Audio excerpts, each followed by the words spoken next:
Communication, marketing, recrutement. Vos besoins ont des solutions vidéo avec Décideur TV, le studio.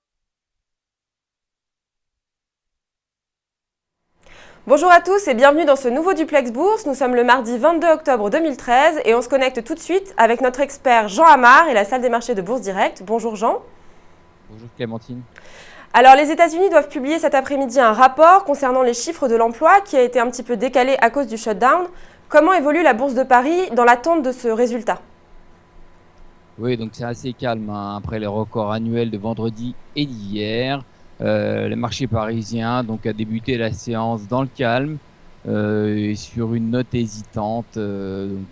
C'est vrai que les opérateurs attendent et quand il y a une attente comme ça, ça bouge pas.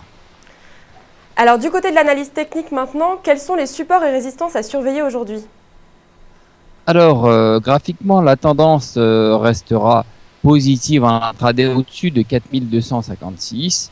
Le débordement du plus haut annuel militerait pour une poursuite de la hausse vers 4300, voire 4330. Alors un petit mot maintenant sur les valeurs. Quels sont les titres qui retiennent votre attention aujourd'hui, Jean ? Alors ce matin, on avait beaucoup de valeurs, mais bon, il y a Soitec qui a annoncé un nouveau plan de réduction de coûts après avoir enregistré une nouvelle chute de son chiffre d'affaires. Donc au deuxième trimestre, oui, voilà, c'est ça, je vais m'en sortir. Donc la situation du groupe reste très préoccupante. Le titre a perdu autour de 14-15% depuis le début de l'année. C'est un titre qui s'en sort pas.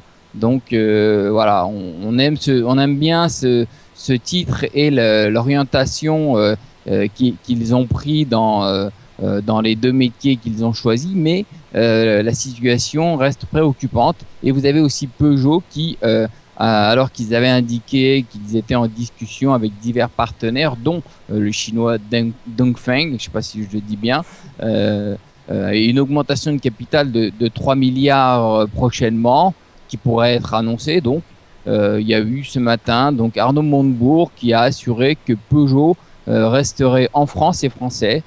Donc, mais il a reconnu quand même de graves difficultés du groupe et qui sont, selon lui, pourraient se débrouiller tout seul et embaucher à nouveau. Donc, on se pose beaucoup de questions sur l'augmentation de capital ou pas, l'entrée d'un Chinois dans le capital ou pas. Donc, le titre perd ce matin autour de 3%, il me semble.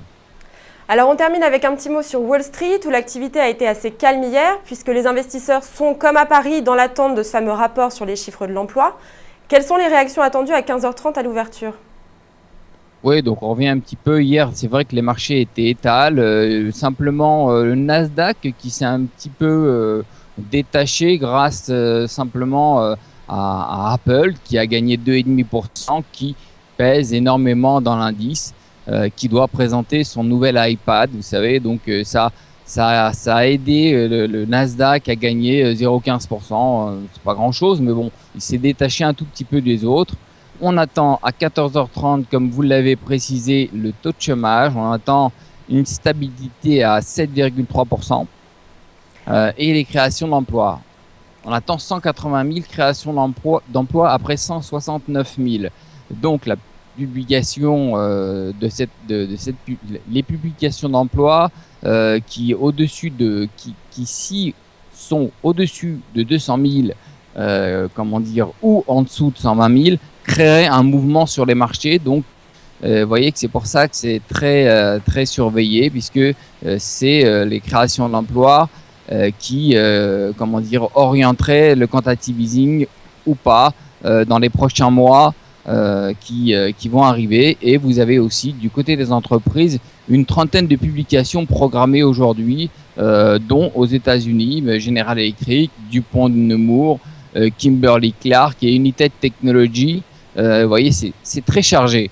Donc on est dans l'attente de toutes ces publications, mais c'est cet après-midi.